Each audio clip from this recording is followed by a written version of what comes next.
गाव सजवणं फक्त हा एक उद्देश नसतो. त्याच्यामध्ये दखल घेत असताना तेवढ्याच वृद्ध अवस्थेच्या माणसापासून तर शालेय शिक्षण घेत असणाऱ्या एखाद्या विद्यार्थ्यापर्यंत जर एखादं फाउंडेशन एवढी बारीक दखल घेत असेल ना, तर मला असं वाटतं तुमच्यासारख्या लोकांना शासनाची सुद्धा गरज नाही. शासन आपल्या दारी नाही, आपण त्यांच्या दारी. पहिलं आपलं तर आम्हाला सांगा, काय करे, फक्त आम्हाला त्रास नका देऊ. हे सुंदर जो उपक्रम या युथ फाउंडेशनने घेतलेला आहे ना, जेवढे काही सदस्य आहेत त्या प्रत्येकाच्या चरणी प्रेमपूर्ण भावना समर्पित करतो. माझं आणि आमच्या आप्पासाहेबांचं ज्यावेळेस बोलणं झालं तर या गोष्टीतून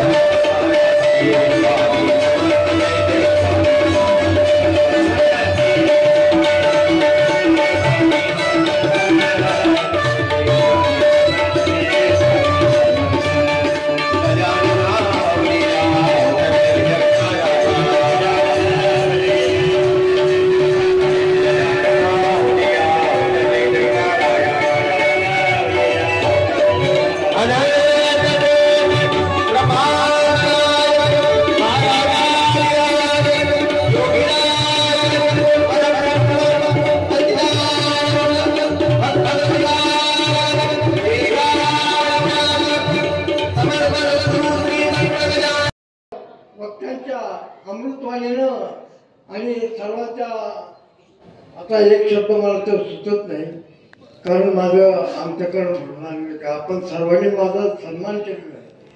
तर ते घरघर जाण्यासाठी नामस्मरण करणं हे फार मोठं महत्त्वाचं आहे आणि त्याचं प्रबोधन महाराजांनी करावं, त्याच्या अमृतवाणीनं त्याला आपण ऐकावं आणि आपण सर्वांनी श्रवण करावं हीच माझी इच्छा आहे. आणि त्यांनी उत्तम तऱ्हेनं कलाकार असतील,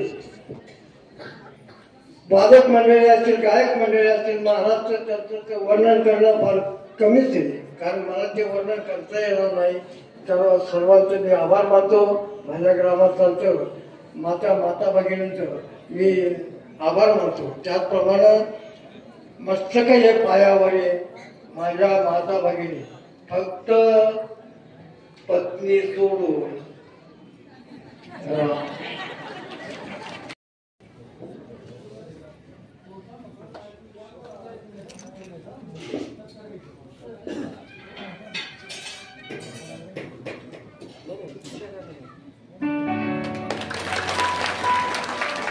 कुंडली कवरदारी विठ्ठल श्री ज्ञानदेव तुकाराम पंढरीनाथ भगवान की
फाउंडेशनच्या माध्यमातून जे आज ताटं वापरलेत त्याच्या पाठीमागचं उद्दिष्ट काय आहे?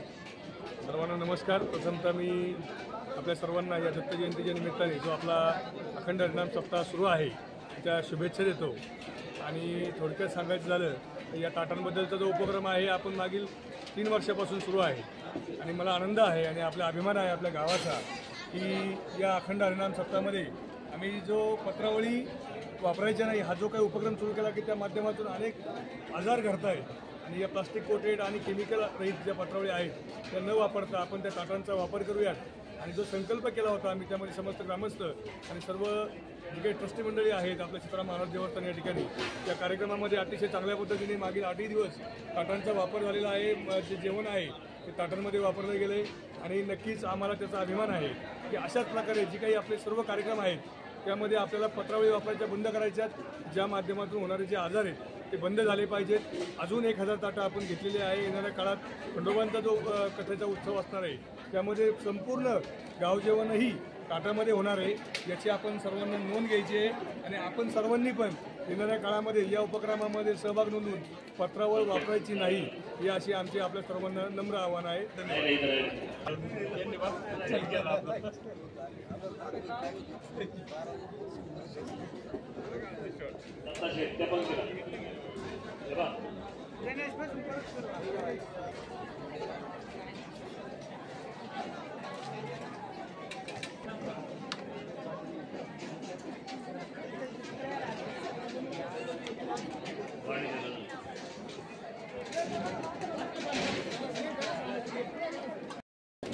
आज एक हप्ता झाला. आज आपल्या सीताराम बाबांचा सप्ताह चालू आहे. त्याबद्दल दादा कार्यक्रमाची रूपरेषा कशा पद्धतीने झालं, कशा पद्धतीचं नियोजन झालं त्याबद्दल तुम्ही काय सांगाल? उद्याचं कसं नियोजन आहे? कालेचं कीर्तन आहे तर त्याबद्दल काय सांगाल तुम्ही? अतिशय सुंदर असं नियोजन. गेले 8 दिवस म्हणजे 8 डिसेंबर 2024 तारखेपासून हा आपला सप्ताह दत्त जयंती अखंड हरिनाम सप्ताह चालू झाला आणि आज उद्या 16 डिसेंबर 2024 हे काल्याच्या कीर्तनाने या सप्ताहाची सांगता होणार आहे. तरी गेले 8 दिवस अतिशय सुंदर वातावरणामध्ये या ठिकाणी शिवमहापुराण कथा आयोजित करण्यात आली होती. ती अतिशय सुंदर अशा प्रबोधनकार मंगेश महाराज वराडे यांच्या मुखारविंदातून ही कथा संपन्न झाली आणि आलेल्या सर्व भाविकांनी ती श्रवण केली असं म्हणायला काही हरकत नाही. तरी दररोज या ठिकाणी कथा संपल्यानंतर अन्नप्रसाद वेगवेगळ्या भाविकांच्या तर्फे देण्यात आलेला आहे. त्यांचंही ग्रामस्थांच्या वतीने हार्दिक स्वागत, हार्दिक अभिनंदन. आणि उद्या काल्याचं कीर्तन मंगेश महाराज वराडे यांच्याच मुखारविंदातून होणार आहे. त्याचाही ग्रामस्थांनी लाभ घ्यायचा आहे आणि त्यानंतर संपूर्ण पंचक्रोशीतील ग्रामस्थांच्या वतीने याच्यासाठी महाप्रसाद देण्यात आलेला आहे. त्याचाही ग्रामस्थांनी लाभ घ्यायचा आहे. धन्यवाद.